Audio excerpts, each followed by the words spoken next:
Hello guys. The lights out again apparently. Uh, yeah. So I'm waiting for the light to come. Okay. Oh, oh, it magically came back. Wow, that was quick. Okay, so guys, I was just exaggerating obviously about that. So as you can see, the title of the video, and also welcome to a new explanatory video of your famous guy, Adrit Spacecraft. So today in this video, we'll be covering about the evolution of flight. So as you can see the title of the video, look it down, and also don't forget to press the subscribe button, please. Please, just press it. Just press it, please. Okay, so yeah, coming to the topic, as you can see the title of the video, it's evolution of flight. So first we'll discuss what is flight. So evolution of flight started from a long time ago. So birds can fly. They have those hollow shaped bones on their wings, which helps them to fly. Apparently, that is somewhat related to the human's hands. So yeah, like something like that. But our bones are quite much heavier, and we don't have those hollow shaped gaps in our hands, obviously, or else we would have also flown up in the sky. But the birds are actually lightweight, and also they have that aerodynamic thing, which helps them to go lift off like that. So that's the case for the birds. So what about humans? And what are the attempts made by humans to fly before airplanes? Yeah, so this might be a little surprising to know, but humans have tried to fly like birds, and there have been many evidences like that. Like, let's come to the mythologies first. Many of you might know, obviously, from the class 6th English textbook, you might know about the Daedalus and Icarus, the two people who escaped Crete, the island of Crete, by making some wings. They just stuck it onto their, or what do we say, hands with wax, which helped them fly for some time, but they were cautious about not flying to the sun really close or the wax would melt.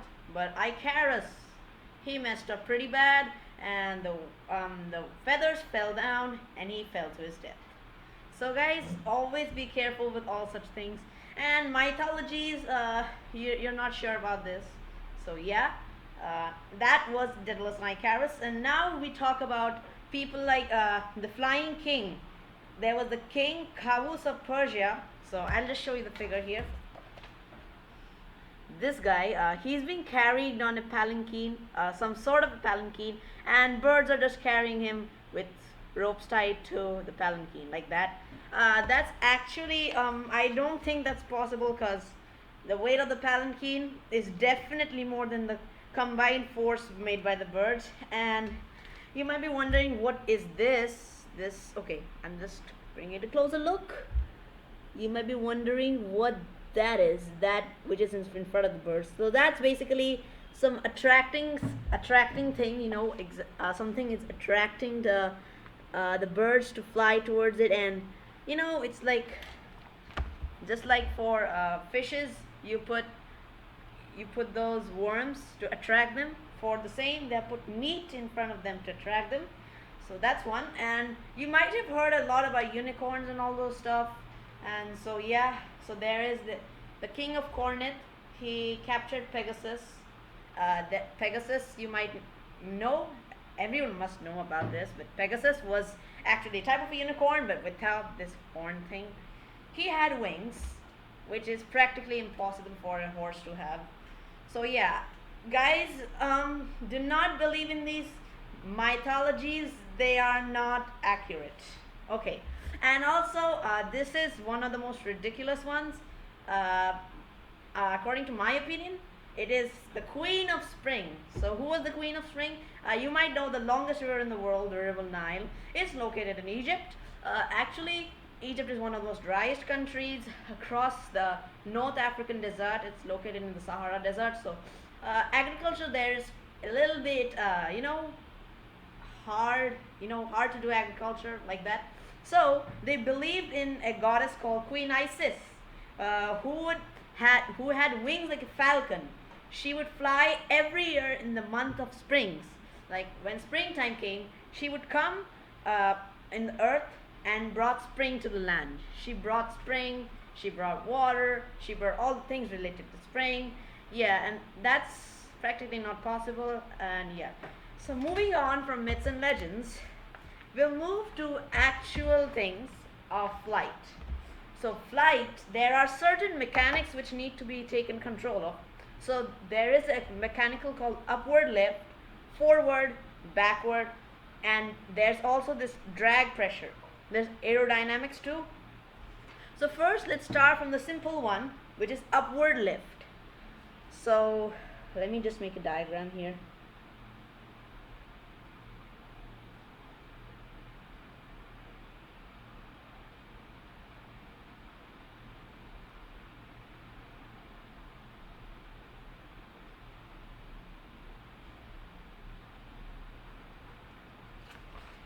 Okay, I'm pausing it and I'll just show you the diagram in a while.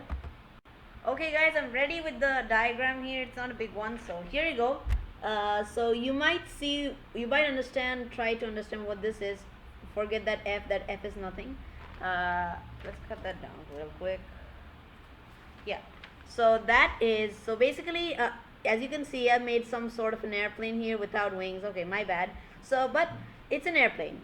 Obviously an airplane's weight is obviously higher than a human. It's really a lot, the weight of the airplane is really huge, but the difference is there's more energy being produced by the plane to go on a lift-off pace than a human. So the pace by the speed made by a human to take off is how much you might know, how this amount of speed taken for the lift of a plane is usually 135 to 140 knots. Guys, I do not know it in miles or kilometers, because knots is actually the term used for the speed of a flight. So my bad.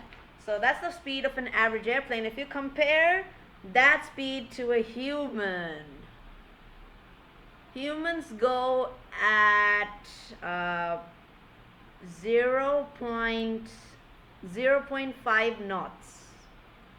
Okay, you might see the science behind here. So human is producing really less pace to take off, while the plane is producing a lot of pace. It's like cutting through the wind, cutting through cutting inside the winds, cutting inside the air so that it can lift off. But the human, he doesn't have enough pace to take off. So he's just too heavyweight and doesn't have that enough energy to lift off. So you can see the science behind here. That was for the upward lift, one of the most important concepts. Now we come to drag. So while you're flying towards this, okay, let's make one more diagram. Sorry guys, I'm making too many diagrams here, but you need these diagrams for some explanation. Okay, one sec. Okay guys, so suppose you find yourself in such a situation like a plane is moving in this direction towards the north, and the wind is coming from the north towards the south. So it means you're taking off from south and north, and the wind is coming from north to the south. So basically it's something like this in here. The wind is coming in the opposite direction. That means you're facing the winds directly, which may cause certain instabilities in the plane and may cause drag. The plane might be dragged back. The plane might not be able to fly towards, and the speed might slow down, which can cause a stall. And I'll come to the stall concept later on. Let's discuss about this drag further. So basically all this drag depends on how much aerodynamic the plane is. So first we need to look at the nose of the plane like this. Okay, one sec.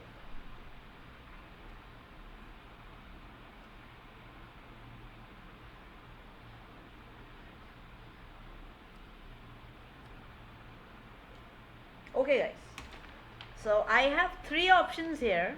Oh sorry, my bad. There are three options here. Choose one of them to see which can fly the fastest while crossing through air. Like it can cut through air and fly the fastest. I'm giving you a few seconds. You can take your time.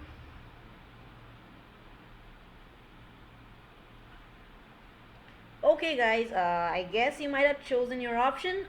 So if you guys chose A, glad you guys are correct. If you chose B, a little bit improvement you could have done. The plane is still in its nose position. It's really good. It can still fly at a subsonic speed.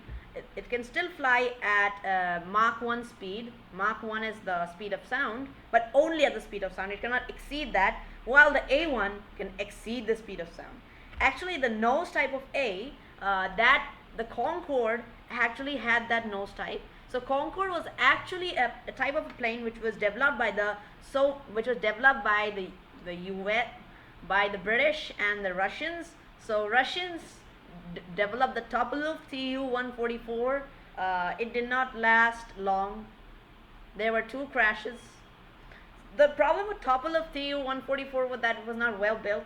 It was less maneuverable. Oh, sorry, it was more maneuverable, but it was like hard to control, and the drag there was extreme. And if you made overturns, the plane could go into a stall. That was the issue with the Tupolev Tu-144. For more research on Tupolev Tu-144, you guys can just check the Wikipedia. Yeah, and Concorde actually served many more years than the Tupolev Tu-144. It was developed by the British, and the first flight was, I think, in 1969. And the normal flight time from New York to London, which usually takes 7 hours on a Boeing 747, if you flew on the Concorde, that would take 3 hours. It usually flew at a speed of 1,200 miles per hour to 1,300 miles per hour. So that's a huge amount of speed, guys. Okay, so coming back. So if you guys chose A, you're correct. If you guys chose B, you should have chosen A. And if you guys have chosen C, let me explain you something. So you can see the plane is not aerodynamic enough. The air is curving enough like that. So there is some resistance coming on the cockpit of the plane, which is stopping the plane down. Like it's an invisible wall. If you just bonk your head into a wall, obviously it'll slow down a bit, right? So the air is just like that. If you just bonk into the air, you'll just slow down a bit. But if you're like a flash, if you're going at a huge supersonic speed, you'll just cut through the wall, you just break through the wall and fly at the speed of sound. So A was the correct option in this case. So that was the drag concept. So guys, now we're coming to the stall concept. The stall is, there are 2 types of stalls: high speed stall, low speed stall. Low speed stall is when your speed is just too low, the plane is pointing downwards like this, and the plane is falling down like this. Like, this is not that dangerous. You can still point the plane down, put the throttle up, and you can still control the plane. But a high speed stall be like, you're like literally falling like this. It's literally hard to control the plane. Like high speed stall, you're literally falling down from the sky. Okay guys, sorry for the interruptions. So where was I? Yeah, we were discussing about stalls. We were at low speed stall and high speed stall. So low speed stall is when you falling down from the sky with the nose pointed upwards and the plane's back falling downwards. That might sound a bit dangerous, but it's not as dangerous as what seems. What you can do is you can put the controls towards down. That might be a stupid idea, but I know guys, pilots usually do that during a stall. They point the nose down, put the throttle up, increase the speed, and slowly lift the plane up. If you suddenly lift the plane, it'll again go into stall because of the sudden rise in the altitude. Sudden rise in the altitude is equal to stall. Sudden deceleration in speed is equal to stall. So sudden rise in altitude can cause the low speed stall, and sudden deceleration means you suddenly bring the throttle back down. The plane is like slowing down and you just fall out of the sky. You're just literally falling like this. That's literally impossible to control. If you're literally falling like this from the sky, how in the world are you supposed to survive that? So people usually die in high speed stalls more than low speed stalls. So what is a high speed stall? What is high in this case? So high speed stall, high represents the fact that the the throttle, the speed of the plane was actually quite high, and it suddenly went down. A sudden deceleration in speed caused the plane to fall down like that. So that is a high speed stall. So what is a low speed stall? The sudden change in altitude like this. Sudden change in altitude, you're pointing like this, you're at 200 feet per minute, you're rising, and then you suddenly do it at 1400. That might cause some sort of a stall. Not a lot, because that's not a lot anyways, but if you go from plus 200 feet to plus 3500 feet per minute in just 3 seconds, yeah, that's gonna be a problem, fellas. So yeah, be careful. Oh yeah, we guys are not pilots. Oh. Hey guys, this is still for your information, by the way. So yeah, okay. So that was a few concepts of a flight. So now moving on to the history of flights. So you guys might know about World War One, World War Two. Many planes were flown, and you obviously might know about the Wright brothers who invented the flight in Kitty Hawk, North Carolina, December 17, 1903, the 12-second flight, which flew about a distance of 120 feet. Yeah, I know. So yeah, first let's discuss that only. So first we come to this one. Let me just take out the page. This is a bit embarrassing, but okay. Yeah, Wright Flyer. So the Wright Flyer speed was a measly 45 kilometers per hour. That speed is comparable to Usain Bolt's speed, but not much. But the plane still has higher speed than Usain Bolt, obviously, because it's still 45 miles, and Usain Bolt can run about 33 miles, 34. It's probably like that. I don't know about Usain Bolt's speed, man. You guys can just search it. Okay. So the Wright Flyer speed was 45 miles an hour, just a measly 45 miles. They went to Kitty Hawk and they just assembled their Wright Flyer. They weren't really confident about that. The plane's wingspan wasn't even that big. It was of two sections. There was one wing here, one wing here. So something like this. It was like this, and it had an engine open, the train engine open. There was no box around it or nothing. See, you guys cannot complain because it was 1903 at the time. Cars were barely developing, and these guys were another level, building an airplane. Guys, you need to salute these guys. These guys were like literally ahead of their time. Man, you gotta salute them. These guys were like literally ahead. So the first flight, the first ever flight, covered 36.5 meters or 120 feet, as I said earlier, in 12 seconds. So 120 feet divided by 12, that is 10 feet per second. To be honest, 10 feet per second is something like this. Oops. Okay, my bad. Yeah. So 10 feet per second is something like this. Okay guys, so yeah, where were we? We were discussing about how long 10 feet was. So 10 feet was from there to there. Yeah, that's it. So yeah guys, that was 10 feet. 10 feet covered in 12 seconds. That is really an achievement, I guess. So yeah, that was the Wright Flyer. Now we come to the World War I planes. So the first one was the Blériot 11, the Blériot XI. The first flight was covered by Blériot himself. The name of the inventor was Blériot. Yeah, his name was Louis Blériot. So what did he flew from Sangatte to Dover. He flew from Sangatte to Dover, over the English Channel, and crash landed in a field in Dover. So yeah, and that was the first international flight ever taken by Blériot the 11th. The Blériot the 11th. Wow, that's very funny. So now we come to the World War I planes. The SPAD 13. Let's go, guys. The SPAD 13 plane. The SPAD 13 plane was used by many. So there was this thing called dogfight. Dogfight means two planes sandwiched between each other and fights going on between them.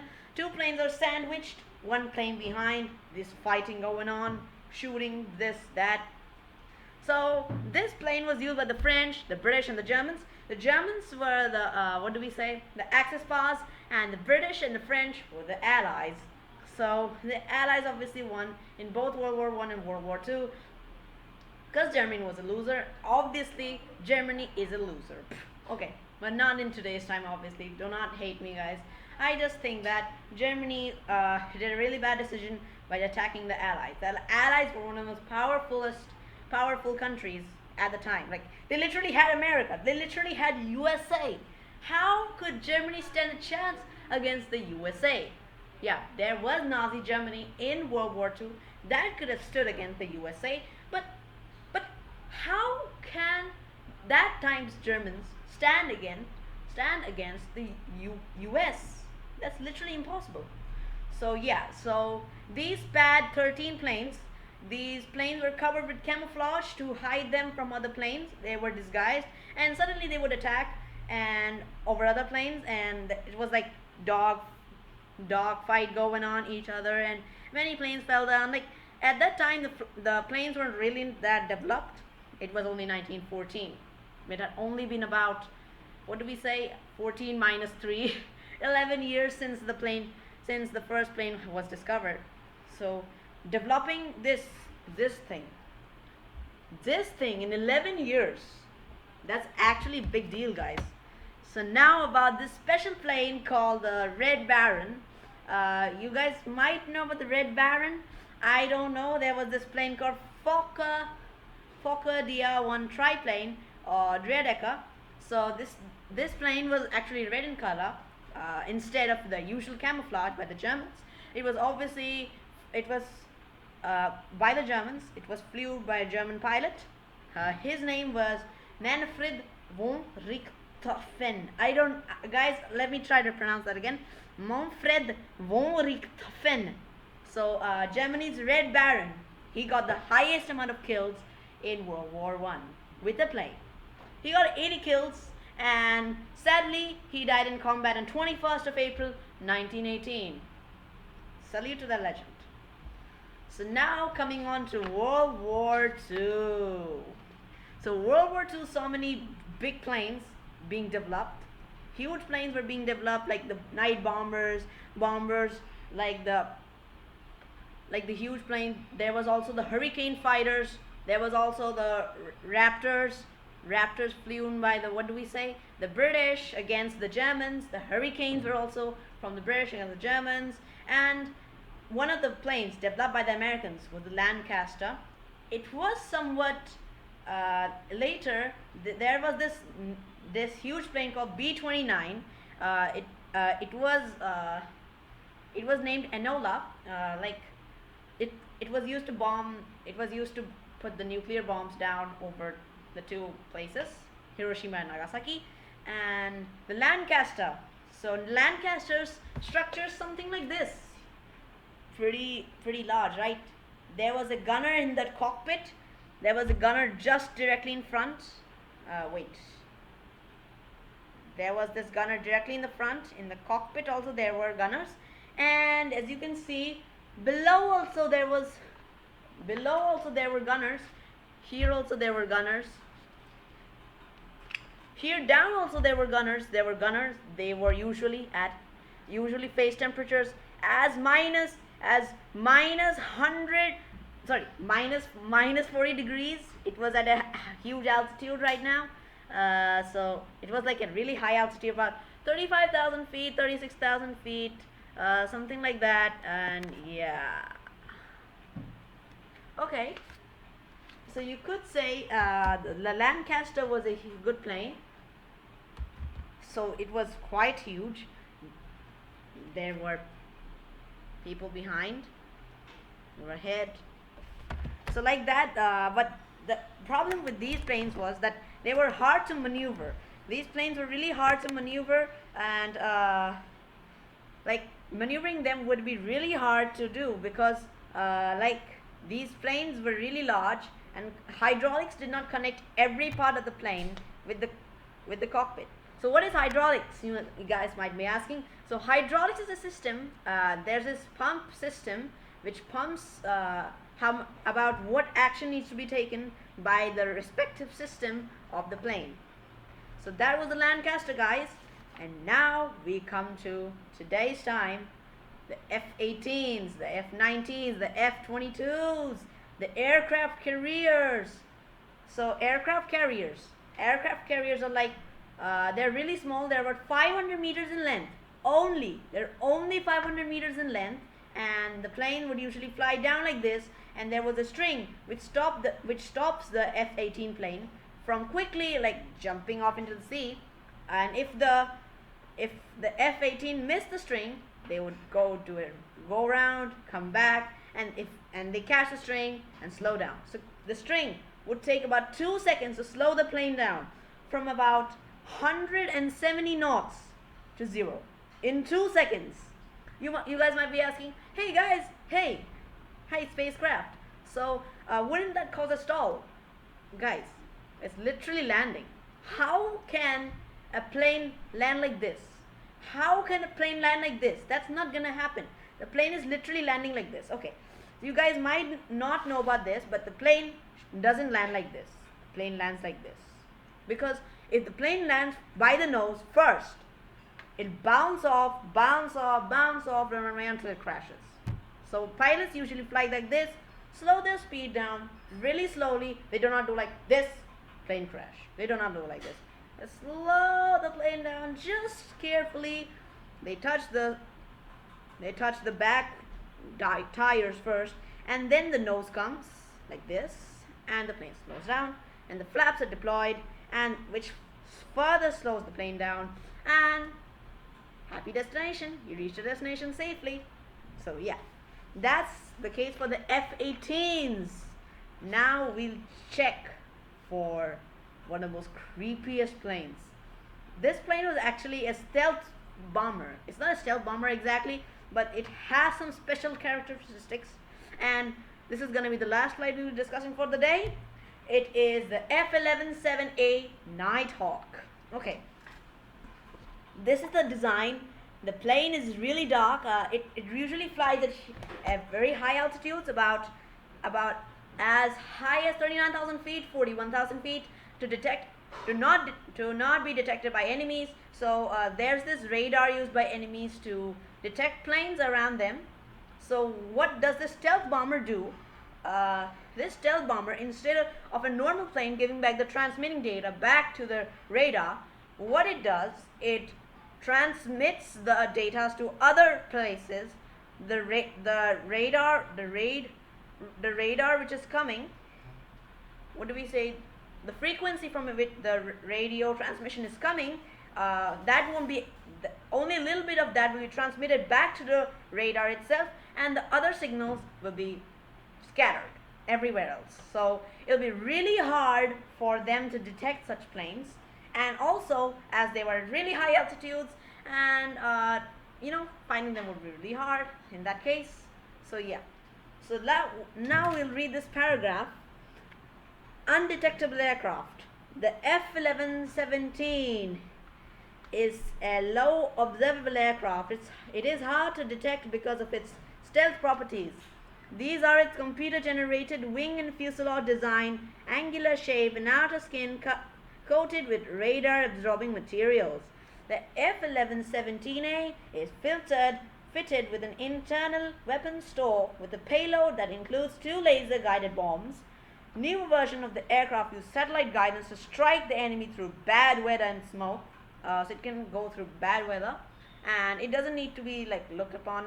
It has autopilot. You guys obviously know about autopilot. I do not need to explain that. So if you guys do not know, go check out other YouTube videos for the info. And smoke to trick and avoid enemy missiles. And it also goes through smoke so that enemies cannot detect the plane that carefully with their naked eye. So like looking at the plane from their naked eye would be really hard, but detecting them from the radar will also be hard.